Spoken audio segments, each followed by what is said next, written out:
do in Vegas. It's just great to be back out here. And as a coach, when you talk about spring ball, it's really, really exciting because you're starting, a new year with a new team. And that's what it is. You're looking at a new squad. And I told our guys, last year was extremely rewarding going to the Rose Bowl, but that is in the past now. We move on because it is a new year, and there's a lot of things that we have to address. I asked each one of them, both coaches and staff, even though last year was rewarding, was it satisfying to you? And the answer was no, it wasn't satisfying because we're here to win championships. Even though it was great memories, an unbelievable time, it's our time to go try to win Pac-12 championships and national championships. That's what SC is about. To be able to do that, we've got a lot of issues that we've got to address. I told them I'm going to mention some names to you. Stevie Tuiko-Ovatu, Michael Hutchings, Justin Davis, Darius Rogers, Adoree Jackson, Juju Smith, and several others, Zach Banner, Chad Wheeler. What did that say to you as a team? And their instant word was leadership. And that's the first thing that we have to develop out here is the development of leadership with our younger guys. With having that amount of older guys, 8 in the combine, possibly 10 guys drafted off last year's team, it's going to be a time for young people that were freshmen, sophomores, to step up and take more of a leadership role. The other thing that's going to have to happen, as you saw today, was we're going to have to develop the players that had lesser experience on the field. You see it at the wideout position, losing a first and second string team with young wideouts that are going to have to step up. Losing 3 offensive linemen. You're going to have some young linemen now that were freshmen, sophomores, now they're juniors and sophomores, grow up. And play great time for us. You're going to have to see the middle of a defense be recreated, with losing a nose tackle, a Mike Backer, and a free safety in Stevie, Mike, and Leon. So there's several things that we got to do with some lesser experienced players to get them ready. The last and what I think is the most important thing is making sure that we understand our faults from last year, especially early in the season. We learned how to win ball games by playing clean, fundamental football for 9 games straight. USC didn't beat USC. And I think that's the biggest thing for us is we have to learn how to start fast rather than being a great closing team, be a consistent team game in and game out. It's really neat to see today, just first impressions. I told the guys to have 9 of your 10 full-time coaches back on a staff that was successful, not to have to change systems, have all 3 coordinators back. It was really neat to see how far ahead we are in this spring compared to last. Players are not having to learn systems. This should really be attention to detail, fundamental technique camp, both this camp and in training camp in the fall. As far as injuries go, there's a couple guys that will be totally out for spring. Toa Lobanon will do no teamwork. You saw him doing some rehab today, but he's looking good in that area. Jonathan Lockett will be out after a hip surgery. Stephen Mitchell will be out, be extremely limited after an ACL surgery. Trayvon Sidney will be out after a hip surgery in the offseason, and Nathan Smith will be out with a ACL injury from the bowl game. Guys that will be limited right now, Kenny Bigelow will be limited this week and probably limited through camp. He'll do individual drills. Jacob Daniel is got a little bit of a hamstring, so we held him just a hair today. Porter Gustin we expect back. He's coming off a hand surgery that's about 2 weeks away from being full speed, so hopefully after spring break we'll get him back. Nico Fala's got a little bit of a back issue that we're going to allow just to do a little bit this week, then hopefully get him full back after spring break. Vianney went about half a practice today with a little bit of a tweak of a hamstring, and Dominic Davis is out with a concussion-like syndrome. With that, I'll answer any questions that you have. Coach, with the idea that you had about winning championships, you must feel that you have the elements to be able to surpass what you accomplished last year. Well, I think right now, to be honest with you, looking at a new football team, and like I said, the key to our success is we have some key elements. You have the quarterback, you have some talented running back core, but you're having to replace 3 offensive linemen. You're having to replace the middle of the defense.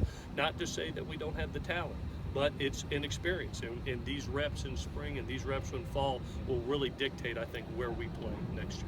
Coach, what's the status? How will you keep your team from thinking about last year and the great victory over Penn State and all these other things when they are still, very inexperienced in certain places, And it seems like it was really just yesterday when all that happened. Yeah, I know. You know, anytime you play January 2nd and you get those 3 extra weeks, I thought it really helped us to really have 3 extra weeks of game prep.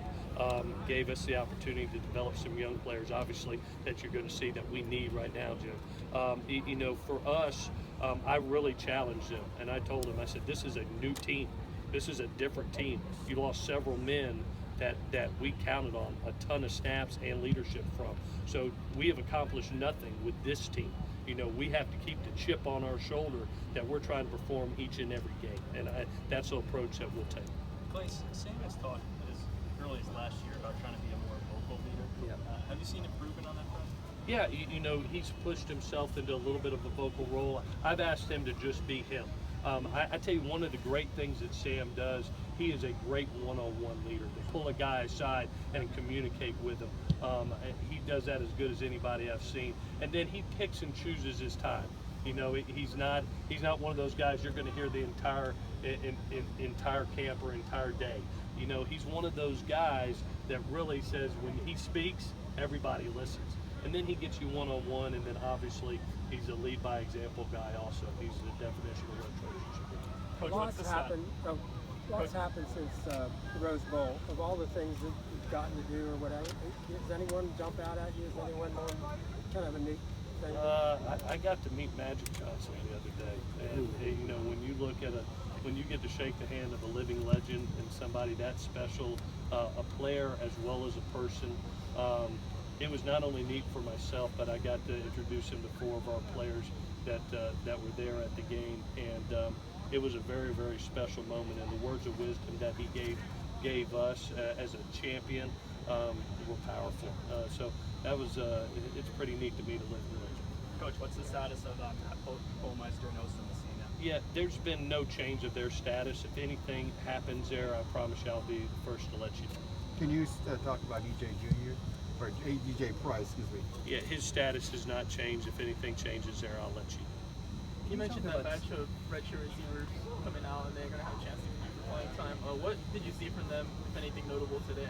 Yeah, the biggest thing I challenge them is learn how to get lined up. You know, obviously it's a no-huddle offense, and the biggest key is the plays are easy, but one of the things that you've seen us do to be able to try to dictate defenses and to dictate coverage for the quarterback is motions. You know, anytime that you use motion, you basically dictate for a quarterback, is it man or zone coverage? You know, so they have to be able to learn formations, motions, and play at a fast tempo and get the chemistry with the quarterback. That's going to be the biggest thing in these 15 practices, in our PRPs over the summer, plus 29 practices in the fall. That's probably the biggest thing that we have to get done as far as the wideout position, is establishing that chemistry that a Darius had, that a Juju had, that you know where they're going to be 100% of the time and you have trust in them. Can you talk about Sam and what you worked on during the offseason and his change of mentality now, knowing that, you know, based on his performance, the job is his to lose, I would imagine? Yeah, well, you know, we sat down and really said, you know, the way you were successful last year is you focused on the moment. You focused on the preparation of this day and this day only. And it was kind of a big stack of little wins, you know. And when you do that and you focus on the moment and you focus on your preparation in that day and that day only, then good things are going to happen to you when you're that talented of a guy. You know, so I've challenged him to keep that going, that, you know, let's focus on this camp, one practice at a time. There's things that we need to improve. Keep improving our footwork. Keep diagnosing defenses and coverage it. Making sure that we understand now we can re-slide protection like he did at the latter half of the year. So there's several things as being a student of the game that he can improve on. Obviously he's a great athlete, great quarterback, but our primary focus is just getting better this day. After the way you can watch the Rose Bowl, the TV version of it, and just watch it how a fan would watch it? Yes, I did. What was that experience like watching it in that? It was, like I said, it was rewarding. You know, to go through a season like that, it was neat to see that memory happen, and it's something that I'll never forget. The challenge to ourselves as a full team is to have the discipline to move on and not live in the past, but focus on the future. And you know, so I've watched it. I won't watch it again. It's time to. You watch it once, or?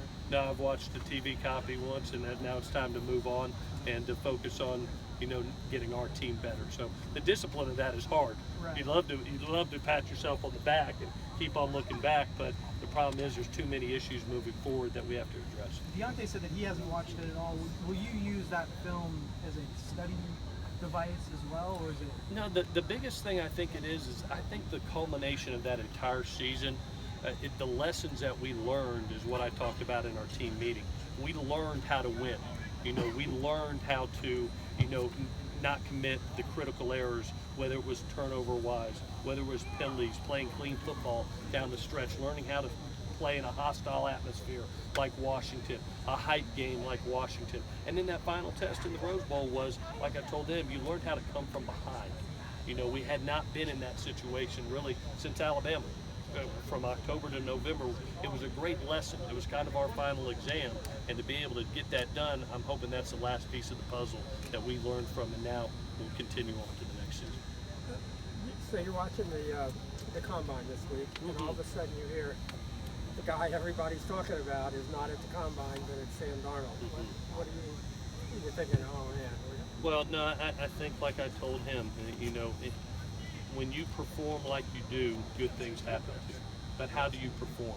Do you focus on the future, or do you focus on the moment? Do you focus on now?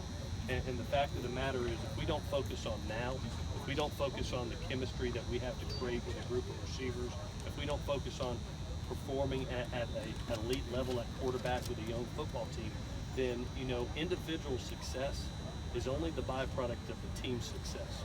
You don't see those accolades come on a 6-6 football team or an 8-4 football team. They come when you do really special things with your team, and so that's my lesson for him right now. Is focus on the moment and focus on you getting better and helping your team get